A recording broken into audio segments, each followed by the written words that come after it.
occupés par beaucoup de choses qu'on n'a pas le temps de s'asseoir au pied du Saint-Esprit afin qu'il nous enseigne. Et alors nous enseignons, nous prêchons des choses, après on se rend compte au juste. J'ai enseigné ça, j'ai prêché, qu'est-ce que ça veut dire au juste? Ça c'est après coup qu'on se rend compte qu'on n'a fait que répéter les autres qui ont parlé ces choses-là, certains grands hommes de Dieu qui ont parlé ces choses-là, certaines choses. Regardez un homme béni comme Béni In. Nous étions à Accra, ensemble avec Chris Ouakulomé et les autres, l'année passée, c'est ça. Et à un moment donné, il s'arrête. Il dit que c'est maintenant que lui l'a compris, l'habitation du Saint-Esprit dans le cœur. Voici un homme qui fonctionne avec l'onction. Un homme qui fait des choses extraordinaires. Mais il était toujours dans la pensée que Dieu est au dehors, que l'onction vient sur lui, l'onction travaille. Bien qu'il ait dit dans ses livres que le Saint-Esprit est en nous, il n'en avait pas eu la révélation encore. J'ai dit à mon époux, tu vois, des choses que nous enseignons depuis maintenant 15 ans, ce grand homme de Dieu qui fait les grands miracles, c'est maintenant, et c'est en ce moment-là que, n'ayant pas compris ça, quand les dons ne fonctionnaient plus bien, il a commencé à avoir des problèmes. Il ne savait plus sur quoi s'appuyer. Les dons ne sont pas pour votre vie. Les dons sont pour l'utilité commune. Quand vous appuyez sur les dons et que les dons ne fonctionnent plus, vous avez des problèmes. Pour être guéri, vous avez des problèmes. Il y a une quinzaine d'années, je suis allé au Texas, à Christ for All Nations. Donc le siège même où il y avait le journal, donc la guérison. Les hommes de Dieu qui ont apparu dans les années 45 jusque dans les années 60. Il y avait plus de 300 hommes de Dieu américains de tous les grands hommes dont vous avez entendu parler. Donc, ils avaient leurs journaux qu'on appelle la voix de la guérison. Donc, et la maman qui était là, c'était son mari qui avait initié ce journal-là. Et je lui ai demandé, est-ce que je peux avoir des journaux? Elle est descendue dans leur cave, là, aller me chercher des journaux de 1948, 50, 60 pour venir me donner. Quand j'ai lu la vie de ces grands hommes de Dieu, les A.A. Allen, les Jacques Coué, tous ces gens qui font des miracles, j'ai vu qu'un à un, ils ont terminé bizarrement. Alors ça m'a choqué, il dit, mais Dieu, comment des gens qui simplement passaient comme ça, les gens se levaient de leur chaise, mais ils n'avaient pas la foi pour être guéris. Ils n'ont jamais compris que le don de foi et la foi du salut, ce n'est pas la même chose. Ils n'avaient pas compris que la foi du salut est liée à la parole, ça c'est Romains 10, 17. Et que c'est avec ça qu'on fonctionne presque à 99%. Et que le don de foi est donné uniquement, souverainement par le Saint-Esprit pour quelqu'un d'autre, pas pour toi. Alors, quand les malades étaient devant eux, un gars comme Jacques Coué, un jeune homme comme Jacques Coué, il était jeune, mais il est mort jeune. Alain et tous. Donc, j'ai commencé à lire les revues, les journaux là. Ceux qui ont pu tenir longtemps, c'est les Kenneth Hagin, les Osborne, les Lester Sumrall, et puis quelques-uns. Cette génération est passée entièrement. Alors, je me suis posé la question, pourquoi il y a tant de choses qui ne fonctionnent pas, ou ça fonctionne à un moment donné, et puis après, les gens disparaissent. C'est en ce moment que je me suis repositionné, ouvrir la Bible pour regarder attentivement l'œuvre achevée de Christ. Et non pas les histoires de l'Ancien Testament qui sont la vie de Moïse, seule la vie d'Abraham, qui sont des témoignages qui peuvent m'édifier, mais ce qui fait que ma vie, c'est ce que Jésus a fait. C'est ça qui est pour moi. C'est ce que Jésus a fait et qu'il a laissé le Saint-Esprit mettre en moi, agir au travers de moi. C'est ce qui m'appartient. C'est là que j'ai commencé à réaliser, j'ai changé totalement ma manière. J'étais un prédicateur comme le Seigneur Jésus m'avait apparu. Et il m'a dit, j'ai détruit les œuvres des ténèbres, tu donnes la puissance sur l'ennemi. Je fonctionnais uniquement sur l'onction. Quand vous allez, à l'époque, dans les années 90, vous allez à Kinshasa, à Brazzaville, partout, on m'appelait l'homme de l'onction. C'est l'onction. L'onction, l'onction, l'onction, l'onction. Et Dieu agissait. Dieu agissait. Jusqu'au jour, je ne savais pas que l'onction et le Saint-Esprit, ce n'est pas la même chose. L'onction, c'est la manifestation de la puissance du Saint-Esprit. Jusqu'au jour où j'ai touché à la gloire du Saint-Esprit. Là, dans notre église, en 1998, là, quand j'ai touché, Dieu me dit, on ne touche pas au Saint-Esprit. Le problème, c'est que vous l'attristez et maintenant, il se retire et votre vie, on dit, on ne comprend plus. Et vous commencez des jeunes, et vous l'avez offensé. Ce jour-là, j'étais à l'angle, je prêchais. Je disais aux gens de venir toucher le bord de mes vêtements. Vous voyez comme les jeunes font aujourd'hui là.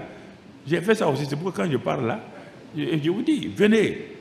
Les gens venaient toucher. Les gens étaient guéris. Ou bien les gens s'avancent. J'ai dit maintenant arrêtez. Quand je fais comme ça, ils sont à terre. Quand je prends mon mouchoir, je mets tout ce que vous voyez qu'il veut faire là. Quand je prends mon mouchoir, je balance. Les gens sont à terre partout dans l'église. Il dit power. Mais power c'est qui? C'est moi quoi. C'est ça. Quand tu vois les jeunes là dire power, il parle de lui, il ne parle pas de Dieu, il parle de lui-même. Et c'est ce power là qui m'a créé problème. L'électricité est dans ta maison et est utile tant qu'il l'honore. Mais dès que tu n'honores pas l'électricité, tu défies l'électricité. En prenant un morceau de fer, allez mettre dans la prise là, tu vas comprendre ta douleur. Même si c'est 20 ans que vous avez fait ensemble, il va te griller. L'onction, le Saint-Esprit, c'est comme ça. C'est là que j'ai commencé à dire, ah, donc j'ai touché le Saint-Esprit. Je suis tombé malade. 6 mois. J'ai pris, j'ai fait tout. Dieu dit, tu restes là. Je vais t'apprendre des choses. Parce que quand vous, les hommes de Dieu, là, quand vous êtes sur vos 2 pieds, vous ne comprenez pas ce que je fais. C'est ainsi que Dieu m'a corrigé. Dieu m'a ouvert les yeux sur beaucoup de choses. Et puis il me dit, je veux que tu enseignes mon peuple. Il dit, tu as fait toute la francophonie, là, le Canada, tu es tout le temps en Suisse, tu es tout le temps en Belgique, partout, partout. Tu as vu des enseignants? Il dit non, moi je n'aime pas l'enseignement. Il n'y a pas de puissance. C'est comme ça que je pensais. Il n'y a pas de puissance. Dieu dit, ah bon? L'enseignement, il n'y a pas de puissance. C'est l'enseignement qui révèle tous les ministères. C'est l'enseignement, c'est l'enseignant qui révèle aux gens comment ils doivent fonctionner. Le prophète parle la parole, mais il ne sait pas comment ça fonctionne. L'évangéliste manifeste les dons. Quand c'est fini, il est assis, lui-même il est malade, il faut qu'il prenne un comprimé à avaler. Par son don de guérison, on ne peut pas le guérir. Ah, il dit c'est comme ça, il dit oui. Il dit l'apôtre voit, il a la vision. Mais il dit c'est l'enseignant qui est la plaque tournante. Et c'est en ce moment, il dit bon, tu vas commencer chaque année ce qu'on appelle le séminaire Arbre de vie. Et ça correspondait à ma guérison.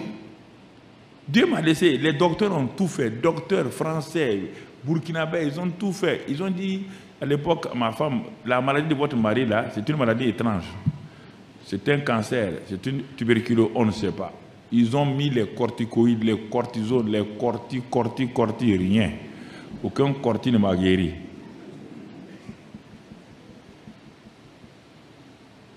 Et Dieu me dit d'aller en Guinée-Conakry prêcher. Quand je suis allé en Guinée-Conakry, je prêche. L'eau, il y a 3 litres dans mon poumon droit. Pleurésie. Quand je prêche, les gens sont guéris, délivrés. Quand je vais me coucher, je suis en train d'étouffer pour mourir. Satan dit, tu vas mourir en Guinée. Quand j'ai fini Conakry, j'ai pris l'avion pour aller à Zérékoré, dans la forêt, à 1000 km. Je prêche là-bas.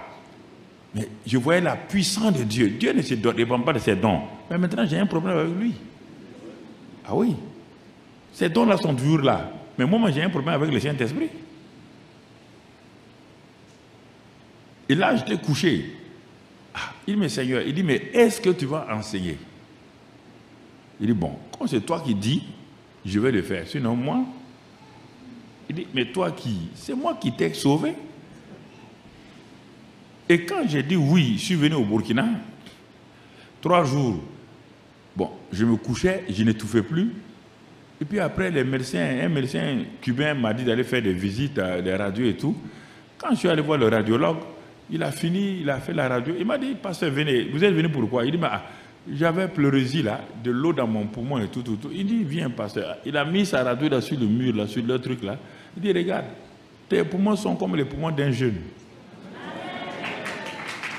Pourquoi? Parce que j'ai obéi à Dieu. Sinon, je continuais à faire des miracles et tout, et je mourrais. Tu n'as pas vu dans la Bible, dans le monde là, les gens meurent comme ça. Avec les dons. Parce que Satan est toujours là pour nous aveugler, pour mettre l'accent sur les dons. Et ne pas nous occuper de la relation avec le Saint-Esprit. C'est pourquoi je suis venu depuis hier matin, hier soir, et ce matin et ce soir, donc pour venir, pour vous montrer la relation. La première mention du Saint-Esprit de la parole, c'est dans Genèse 1, on l'a vu hier matin, pour les pasteurs, ceux qui étaient là. Donc on a dit, les ténèbres étaient au-dessus, ça c'est la nature satanique, et le Saint-Esprit se mouvait, donc le Saint-Esprit, première mention du Saint-Esprit, et deuxièmement, qu'est-ce qu'il fait? Il se mouvait. Donc ça veut dire, quand on voit le Saint-Esprit, il est toujours en mouvement, il n'est pas statique. Le Père est assis sur son trône, le Seigneur est assis à sa droite, mais le Saint-Esprit, c'est lui qui se meut. C'est lui qui est en mouvement. C'est lui seul qui est en mouvement. Depuis Genèse, on nous montre que le Saint-Esprit se mouvait. Et quand le Saint-Esprit se mouvait, la parole a quitté le ciel. Dieu dit que la lumière soit. Il ne parle pas, il n'y avait pas de soleil, puisque le soleil est venu 4e jour. Il n'y a pas de soleil, il ne parle pas de soleil, il ne parle pas de lumière naturelle. Il y a le prince des ténèbres qui a couvert le monde. Et le Saint-Esprit se meut. Le Saint-Esprit est venu pour dégager la place pour que le Père continue à travailler, pour terminer la terre. Regardez bien. Et le Père parle. Quand la parole est venue, la parole et le Saint-Esprit, ce que Dieu a proclamé, que la lumière soit, ce n'est pas une chose qu'il a prise ailleurs, parce que lui-même est lumière. Il est le Père des lumières. Il a proclamé sa propre nature. Il a dit, Satan, toi tu es ténèbres, moi je suis lumière. Regarde ce qui va se passer. Quand j'ai dit que la lumière soit, la parole est partie, le Saint-Esprit était à l'aise, il a pris ça, il a séparé tout de suite, il a mis les ténèbres de côté. Actuellement ici, là, les ténèbres sont mis de côté. Si on atteint la lumière là, tout de suite l'obscurité vient. Donc, c'est la nature lumière là, ce que nous sommes là. C'est pourquoi Jésus dit, je suis la lumière du monde. Quiconque me suit ne marchera pas dans les ténèbres. Regardez-le. Les gens vivant dans le péché, quand ils les rencontrent, libérés. Vivant dans la cécité, quand ils les rencontrent, ils voient. Les sourds, quand ils les rencontrent, quiconque suivait Jésus, parce que les ténèbres, c'est quoi? C'est les péchés, la maladie, la malédiction, la pauvreté, toutes ces choses-là. Jésus dit, personne ne peut me suivre. Tu as vu un des disciples de Jésus, 3 ans et demi, être malade? Je vous pose la question. Des incrédules notoires, mais tu les as vu tomber malades? Tu as vu que Pierre avait mal à la tête? Tu as vu que Jean avait mal à la tête? Même Judas, l'escroc là, il avait mal à la tête.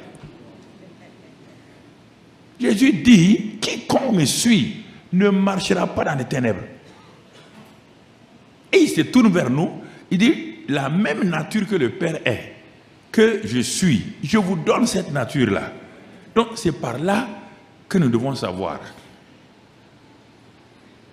Il ne faut jamais te dire que tu es un chrétien, tu ne dois jamais dire qu'il est pauvre pécheur. C'est une insulte à Dieu. Toi, c'est quelle humilité ça? C'est une insulte, une ignorance. Tu es quel pauvre petit pécheur? Tu étais un pécheur avant de connaître. Il dit, tu étais pécheur, tu étais privé de la gloire de Dieu. Christ est venu, il est mort pour toi, il a pris tes péchés. L'agneau de Dieu a ôté tes péchés. Il dit dans Colossiens 1,13, il t'a délivré de la puissance des ténèbres et t'a transféré dans le royaume du Fils de son amour, en qui il y a la rédemption et la rémission des péchés. Et tu es fils du royaume. Dieu n'a pas un pécheur comme fils. Il ne faut pas arrêter, pas insulter Dieu en disant nous les pécheurs. Toi tu es pécheur, tu n'es pas fils de Dieu. Tu n'es pas dans le royaume.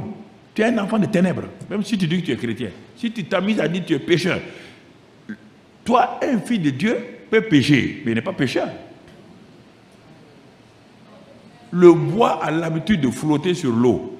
Mais si quelqu'un prend le bois, enfonce au fond de l'eau, il va au fond de l'eau, non? Mais quand on lâche le bois, il fait quoi?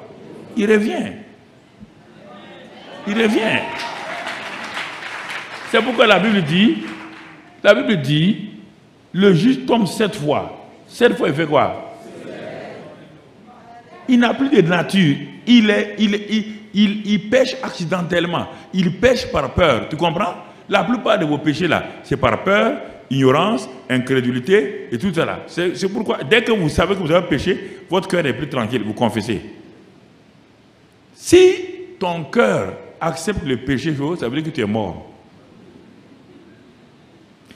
La différence entre le chat et le porc,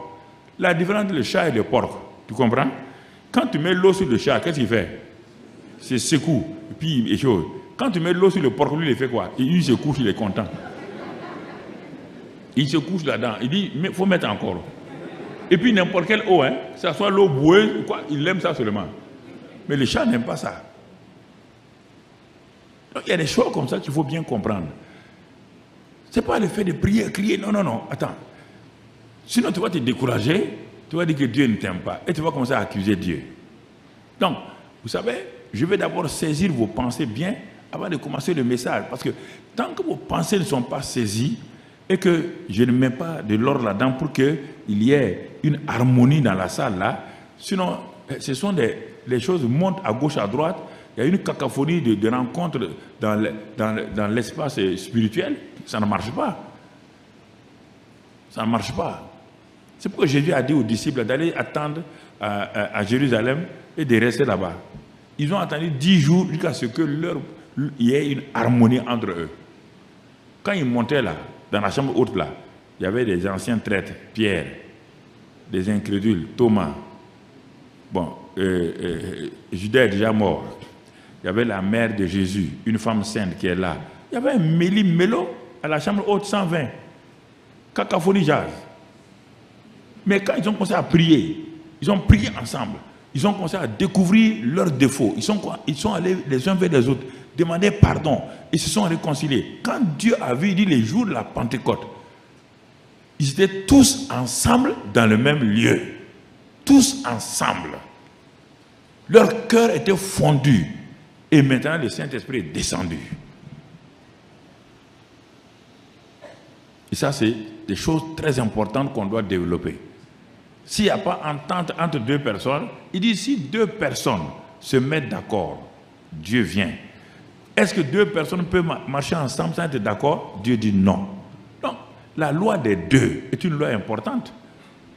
Vous ne pouvez pas marcher avec quelqu'un, vivre avec quelqu'un, si la loi des 2 n'est pas comprise. La loi des 2 dans toute la Bible. Jésus envoie ses disciples 2 à 2. La loi des 2, c'est tout dans le livre des Cantiques. La loi des 2 est partout. Si 2 marchent ensemble, s'ils ne sont pas d'accord, si 2 s'accordent, Matthieu 18, vous voyez bien, la loi des 2 est partout. Et la loi des 2, c'est la loi de l'harmonie, de l'union et du partenariat. La loi des 2, c'est ça que le couple vit. Et comme Satan sait que si ce couple-là s'entend très bien, la femme et l'homme là, lui n'aura plus le problème, il va tout faire, fatiguer la femme ou l'homme. Et la Bible dit dans 1 Pierre 3 que si la femme n'est pas honorée par exemple par son mari, toutes les prières du mari là c'est du vent. Les pasteurs ne comprennent pas ça, ils disent on va aller prier. Toi tu vas aller prier, tu as vexé ta femme le matin, tu vas aller prier, Dieu ne t'écoute même pas. Pasteur, Dieu ne t'écoute pas, tu es dans le vent, il faut lire là. Tu vas lire dans 1 Pierre 3. Tu vas trouver. Comprenez? Les gens perdent du temps. Dieu dit que vous êtes un. Si toi tu prends un couteau, tu coupes ta femme en morceaux, il y a demi-demi. Vous êtes un. Voici ces petites choses-là qui bloquent la vie des chrétiens. On dit, mais pourtant j'ai jeûné. Tu as jeûné dans la désobéissance.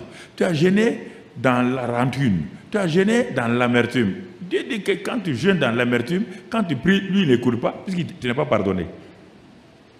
Il faut arrêter. Il dit, quand tu jeûnes là, tu te rappelles quelqu'un de mal, il dit, arrête ton jeûne, va te réconcilier. Même si tu as proclamé 70 jours de jeûne là, il faut arrêter. N'arrête pas, Dieu n'écoute pas. Les gens veulent qu'on leur dise des choses qu'il faut. Moi, mon texte de consécration, c'est dans 2 Timothée 4. Il dit prêche, que ça, les gens veulent ou pas, prêche, même s'ils n'aiment pas, ils veulent entendre, ils vont se donner une foule de docteurs. C'est mon texte de consécration quand Dieu m'a appelé. Il dit prêche, fais ton ministère. Il arrive à un moment donné où ils ne vont pas écouter. Ils veulent se donner des docteurs. Des gens qui parlent des flatteries à leurs oreilles. Ils connaissent ma Bible, mais ils veulent que quelqu'un d'autre leur dise que lui il est plus grand que la Bible. Oui, oui, la Bible a dit, mais moi, je suis apôtre. Moi, je suis pasteur. Toi, tu es pasteur. Toi, tu es apôtre. Et tu vas dominer la parole de Dieu. Tu es fou. Tu veux mourir vite. Et des gens dans ce pays-là, à qui j'ai parlé il y a longtemps, des jeunes qui avaient de l'avenir dans ce pays-là, des jeunes hommes de Dieu, je leur ai parlé longtemps.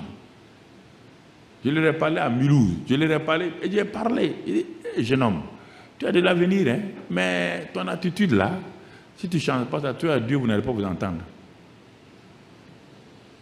Il croit que c'est amusement. Tout le monde les applaudissait en Côte d'Ivoire. Ah, tant.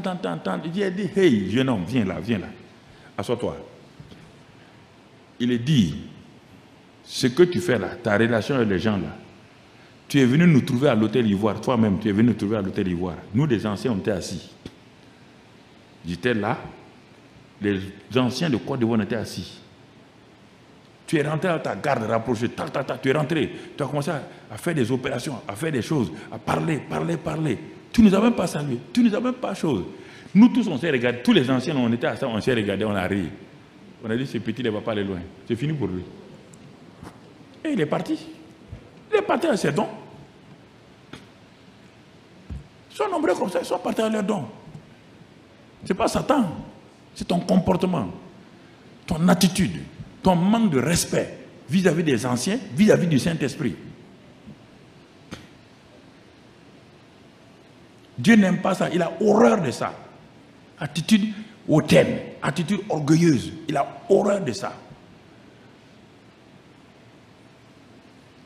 C'est pourquoi je prends la jeune génération pour leur parler.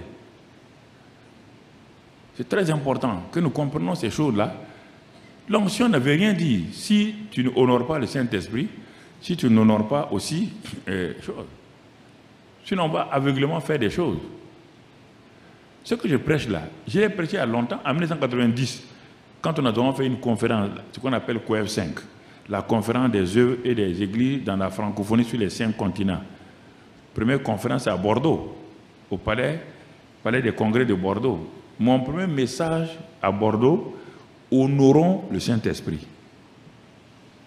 Les gens de la francophonie étaient venus de partout, les Claude Houd du Canada, les Philippe Jaurès, tous ceux d'ici, de la Côte d'Ivoire, il y a certains qui sont décédés, tous de RDC, Congo, Zaïre, tout le monde est venu de partout, on était à Bordeaux, toute la francophonie. Mon premier message, honorons le Saint-Esprit. Si on ne l'honore pas là, nous tous qui sommes ici là, il y avait des prophètes, des pasteurs, des évangélistes, nous tous. Il dit, si on n'honore pas le Saint-Esprit, ce qui va nous arriver, dans 5-10 ans, vous allez voir, aujourd'hui, la plupart de ceux qui étaient avec moi à Bordeaux, certains ne sont plus dans le ministère. Certains ont quitté le ministère carrément. Ils ont abusé du Saint-Esprit. Ils ont voulu le manipuler.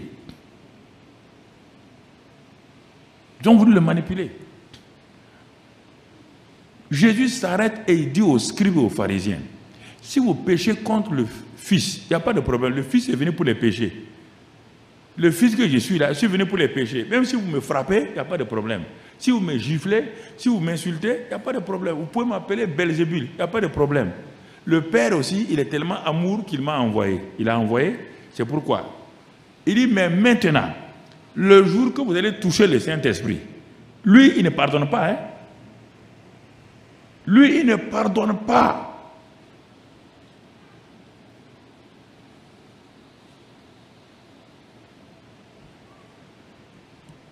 Lui, il n'est pas venu pour pardonner, il est venu te conduire. Et avec respect, il veut le respect, il veut l'honneur. Et les églises qui ont dit que le Saint-Esprit garde l'église, regardez les églises. Les pasteurs qui disent que le Saint-Esprit garde les églises. Et regardez les églises, il n'y a rien. C'est vide. C'est maïs. Mon ami. Non. Je dis les choses. Le Saint-Esprit, Jésus te dit, lui il s'en va. Voici celui qui me remplace là. Il dit, il est avantageux. Et toi, tu dis qu'il gâte l'église et que le Saint-Esprit, il fait ça. Toi, tu oses dire un homme. Toi, tu es né trouver le Saint-Esprit et tu dis qu'il fait ça. C'est que tu es en train de chercher des problèmes. Il ne faut jamais, avec le Saint-Esprit, n'ouvre jamais ta bouche pour parler. Hein. Quand tu vois quelqu'un opérer, même si ce n'est pas bon, il ne faut pas parler du Saint-Esprit. Il faut dire, ah, peut-être c'est toi qui trompes les gens. Ne dis pas que c'est le Saint-Esprit qui fait du mal. Non, non, laisse le Saint-Esprit tranquille. C'est l'homme qui est en train de faire du mauvais. Ce n'est pas le Saint-Esprit. Tout le monde ne comprend pas le Saint-Esprit. Comprenez? On ne sait pas comment il opère. On est ignorant. Mais ce n'est pas le Saint-Esprit qui fait ça. C'est ma manière d'agir avec lui qui fait que je donne une mauvaise image du Saint-Esprit. Mais ce n'est pas le Saint-Esprit. Vous comprenez? C'est ça que les gens ont oublié. Aujourd'hui, les gens oublient ça. Les gens croient qu'ils ont des dons parce qu'ils ont des ministères, Dieu les a appelés, ils peuvent faire ceci. Ils ne tiennent plus compte du Saint-Esprit. Quand je regarde les jeunes prêcher, je me dis, mais vraiment, ça ne va pas. Hein? Toi, tu es en train de mentir sur Dieu comme ça. Là. Dieu a dit ça. Dieu a dit ça. Dieu a dit, et menteur comme ça. Ça va aller? Il y a des choses que nous devons prendre au sérieux. Notre relation de Saint-Esprit, elle est importante. Hier, je vous ai dit, hier soir, c'est la rencontre, les rencontres divines qui ont transformé tous ces hommes faibles, les Jacob, en Israël. Moïse, en un libérateur. Ce sont ces rencontres-là qui ont transformé un Saul de Tarse méchant au plus grand, comme le plus grand apôtre. Ce sont ces rencontres divines. C'est cette rencontre avec le peureux Gédéon qui a fait de lui un vaillant héros. Et ces rencontres-là sont très importantes. Hier soir, j'ai mis l'accent sur ça. Il faut avoir du temps pour rencontrer. Puisque les disciples ont été remplis du Saint-Esprit dans Actes 2, 4, ça c'est le baptême du Saint-Esprit, mais Acte 4, ils ont été remplis de nouveau. Un seul baptême du Saint-Esprit, mais plusieurs remplissages. Parce que l'homme ne peut pas garder la communion avec le Saint-Esprit à cause de nos péchés, de nos réactions, et la puissance là va doucement, doucement. Donc c'est pourquoi tu as besoin d'aller jeûner et prier, t'humilier devant Dieu, dire à Dieu, la puissance là est en train de partir. Pourtant ils ont été remplis du Saint-Esprit dans Acte 2, Acte 4, remplis encore. Ensuite, quand Pierre était devant le Sanhédrin, il a dit, Pierre, rempli du Saint-Esprit encore. Donc, un seul baptême du Saint-Esprit, plusieurs remplissages.